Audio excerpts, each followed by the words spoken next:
Depois daquela travessia impressionante do Jordão, o povo de Israel está acampado em Gilgal. Eles estão literalmente às portas da Terra Prometida. E bem na frente deles, a grande fortaleza de Jericó. Tudo indicava que o próximo passo seria uma estratégia de guerra, um preparo para a batalha. Mas o que acontece em seguida nos capítulos 5 a 8 do livro de Josué não é bem o que a gente esperaria. Antes de qualquer conflito, vem um chamado para consagração. Antes de conquistar a terra, era preciso reconquistar a própria identidade da aliança com Deus.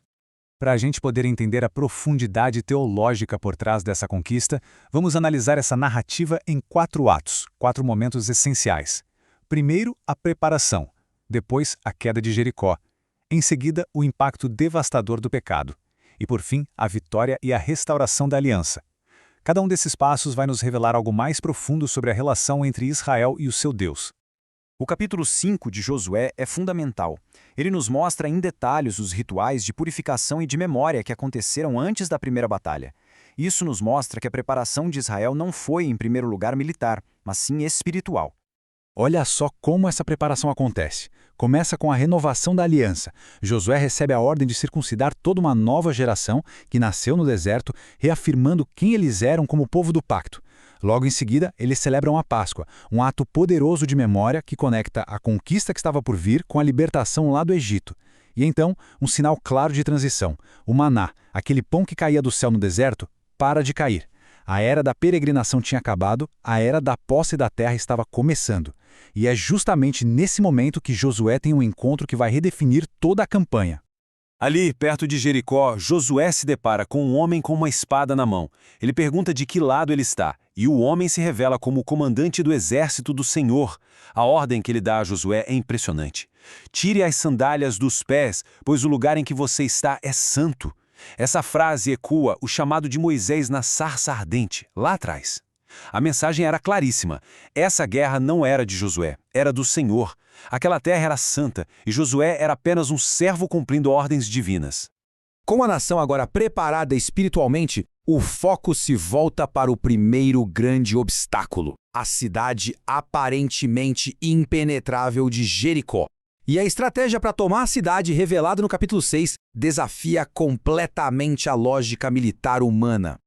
O plano de Deus para Jericó não era uma tática de guerra, era um exercício de fé. Vamos tentar imaginar a cena. Durante 6 dias, a nação inteira marcha em silêncio total ao redor de muralhas gigantescas. Nenhuma espada é levantada, nenhuma flecha é atirada. No 7º dia, a marcha se repete, mas 7 vezes. A vitória não viria da força das armas, mas da obediência a uma ordem que parecia absurda. E o ponto alto não seria um ataque, mas um som. Essa ordem de Josué, não deem o brado de guerra, não digam palavra alguma até o dia em que eu ordenar, é fundamental.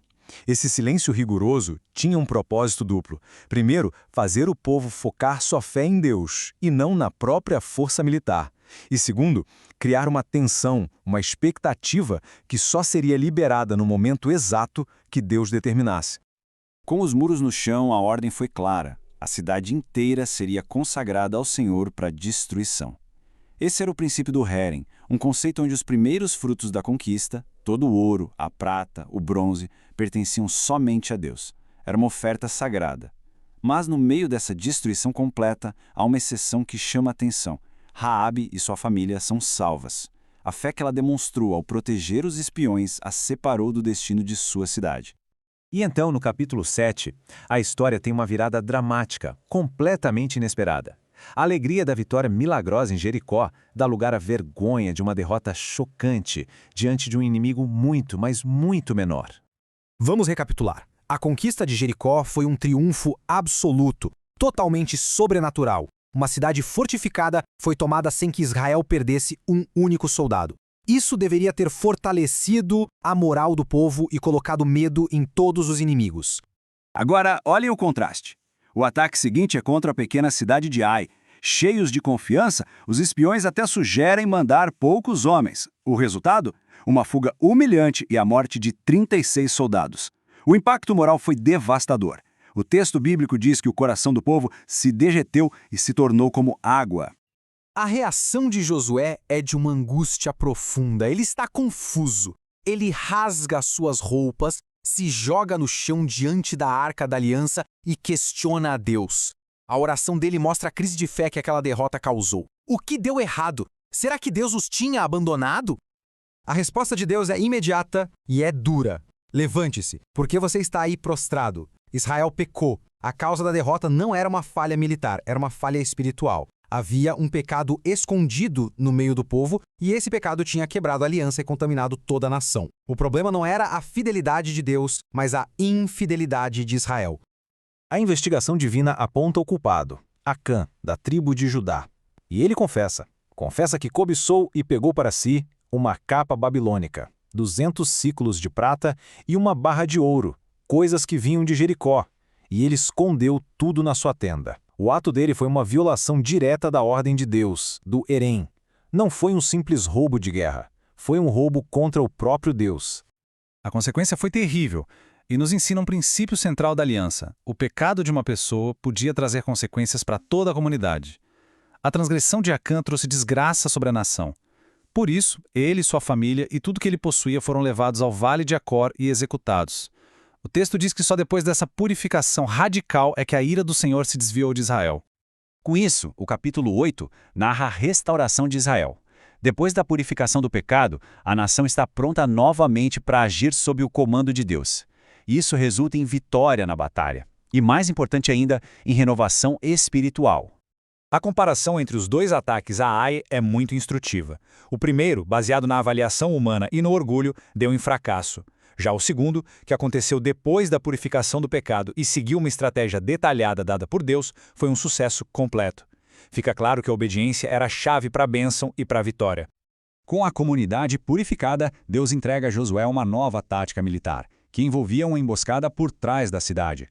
A execução perfeita do plano não só garantiu a vitória sobre Ai, mas principalmente restaurou a confiança do povo na liderança de Josué e na direção de Deus.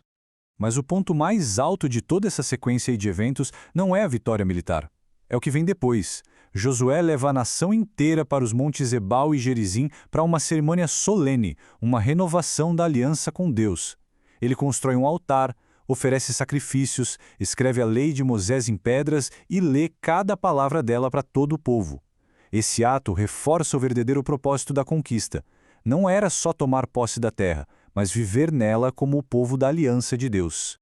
Essa narrativa, que começa com a consagração em Gilgal, passa pela vitória, pelo pecado, pela purificação e termina com a adoração no Monte Ebal, nos força a fazer uma pergunta. Afinal, qual é o propósito final da vitória? O texto sugere que a conquista militar era um meio para um fim muito maior: estabelecer um povo que vive em obediência e em comunhão com o seu Deus, debaixo da autoridade da sua palavra. A verdadeira conquista, no fim das contas, é a da nossa própria alma à vontade divina.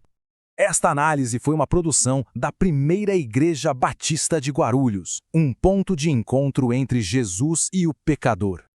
Se esta análise teológica ajudou a aprofundar a compreensão das Escrituras, fica o nosso convite para que se inscreva no canal, curta esta apresentação e também compartilhe suas reflexões aqui nos comentários.